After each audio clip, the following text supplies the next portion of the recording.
Hello there, and welcome back to Build with the Boys. We have finally got issues 59 to 62 of Hachette's Build the Disney Doll's House. Did you miss me? I've missed you. It's been a long time, but as you can see, we are now in our new home. So we are in our new build room, our new hobby room, in our new home, and we've been unpacking and building everything, and it's been bedlam. It's been bedlam, a lot grayer than I used to be. But that's the I'm overdue a haircut. That needs to happen as well. So I apologise that I do kind of look like the stick of the dump at the moment, but that will be sorted very soon. There's not loads to do in these four. There really isn't, because we are doing lighting mainly, and we're finishing off. I say finishing off. We're adding some final touches to the first floor with the lighting. We do get some very nice pieces in this one, and we do also get our next two premium figures. So we're going to crack those open in a minute and take a look at them. There's not, as I said, there's not loads to do in this one. But I will show you what I did with the last light as what I will be doing with the next two. So we will be installing the light in this one. We'll be installing the light in the Wonderland dining room. And I'll show you what I did with the one in the frozen hallway in the same way, because my concern is that once these things are locked in, you're not going to be able to get them back out. So if a bulb ever burns out on you, you now don't have a light in that room. So if you do the way I showed to do it, you should still be able to access that bulb. Now, you might think, I'm never going to be able to do that. You can, right? So if you're ever in this problem where you need to change the bulb burns out, you can cut the bulb off, you can add a new bulb, and it will go back in. However, if you glue it down the way they're saying to do it, you're never going to be able to get to it. So if you follow kind of my guide, you don't have to, but if you follow what I'm saying, you will be able to access the bulb and change it if you need to. So let's get this one open. I'm going to bring the house over. We're going to put this together, and it's been entirely too long. It really has. But let's get into it. So let's take a look at our latest two premium figures. Now these are 5 and 6 of the 10 that we've got on the premium. So we've got the Mad Hatter and Pluto. Now there is something unique with this one, and I will explain what it is and why it is. So let's have a look at Pluto first. Isn't he lovely? Look at Pluto. I think that's a gorgeous representation of Pluto. He looks very animated with his tongue out, and I just think that's lovely. I think that's really nice. He looks great. He really does. What a lovely one. Gotta have Pluto. Gotta have Pluto. You're on a Disney doll, so you gotta have Pluto. Now, this is Mad Hatter, and this piece comes with him, and I will show you why. Because of the design of him and the way he's holding this teapot and his massive head and his little feet, if you try and stand him up, it ain't gonna happen. Now, that's just bad design. They can say what they want about this. That's just terrible, terrible design. So when this originally launched in Japan, this didn't come with it. They just gave it like this, and people were like, well, this thing just does not stand up. So they then issued this out to people. We've got it in advance. This clips over his feet like so, which is going to look a bit weird, but if he's behind your table, you're not going to see it. And there he is. So now he stands up. So let's get a zoom in on him. So there he is. Now he's standing. Now that is pug ugly, isn't it? I mean, let's be honest. He's got this weird transparent thing on his feet, and it looks pug ugly. But again, if he's at the back of the room, you're not going to see it. The other thing you can do is, if you're just having this as a static model and children aren't going to be playing with it, you can attach him to the floor. Because again, he ain't going to stand up. He's not. But you can attach him to the floor. You don't have to worry about this thing. I don't know what I'm going to do. I think, again, he's going to be at the head of the table as he is in the original movie. So I don't think you're not going to see his feet. He'll be at the table there. The table's going to cover him all up. You're not going to see that. But he is lovely. I mean, it's a very nice interpretation of the character. It's a bad design. He doesn't stand up. That makes a terrible design. He's got the style of 10 and 6 there. But that's it. So these are our latest two premium characters. Now, I can tell you, if I consult my nerdy book, of who we're getting next. So we will be getting our next two premium characters are going to be Beast and Cheshire Cat, and we are going to get those in, I believe, October. So October this year we'll be getting Beast and the Cheshire Cat. Next month we will be receiving Belle, so we'll be getting Belle as well. So at that point we've got quite a lot of characters at this stage. We've now got, let me think, 1, 2, 3, 4, 5, 6, 7, 8, 9, 10, 11, 12, 13. We've got 13 characters at this point. So that's looking really nice. At 14, we've got 14 characters at this point. Amazing. So our house is filling up nicely. So that are the premium characters. 5 and 6. 7 and 8 will be Beast and Cheshire Cat, which means 9 and 10 will be Anna and Elsa. Now, let's have a look at the parts that came with this month. So here we go. Not loads, but that's okay. There are some very pretty pieces in here, though. The Mickey teapot looks very nice. I'm looking forward to getting that one out. So here we go. Let's look at our actual pieces here. We've got the Mickey teapot. I think this is gorgeous. Coffee pot, I'd say that was. Wow, look at that. So detailed, so nice.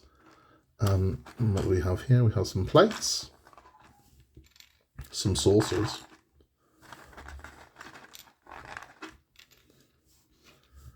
and then some cups. So we have mini cups, which you can put on here, and we have Mickey cups. Let's get these out. There's a Mickey cup there, Mickey cup there, and a mini cup as well. Aren't they lovely? I think those are beautiful things, I really do. And these are the parts that we get with this month. So we have the LED light, and we have the connector for the actual, this will eventually, you will have a chandelier attached to this. It's very nice when it's got teacups and whatnot on it, but that's how we're going to go. We're going to put that in. So I'll bring the model over and we will do just that.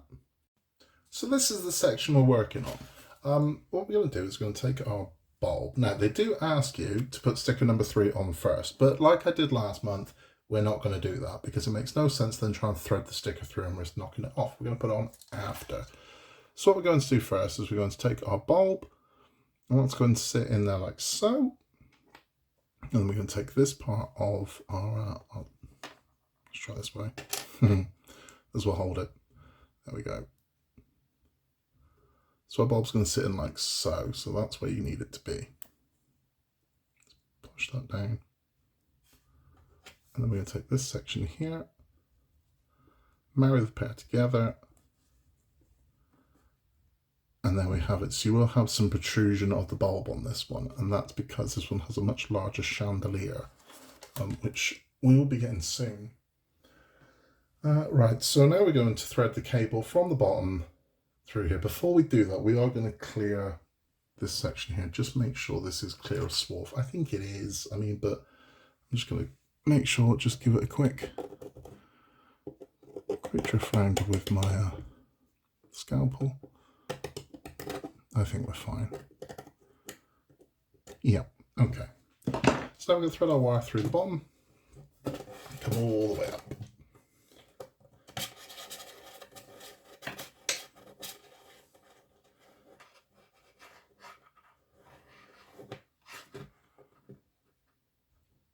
Now, we want like that, and then we're going to turn so the gap is exactly where it needs to be. There we go.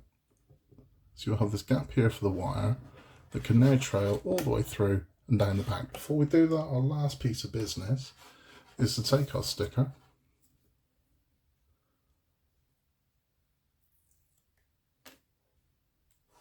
take that there,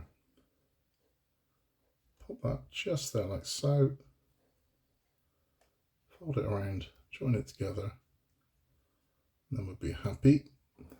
There we go, so we've got sticker number 3 in place, so know which wire goes to which. I'm going to drape this one down here like so. Now, because we've only just moved in, I can't find my masking tape, which is an annoyance, but I'm going to masking tape this entire section. So all of this is going to be mask taped over. I don't want this glued in.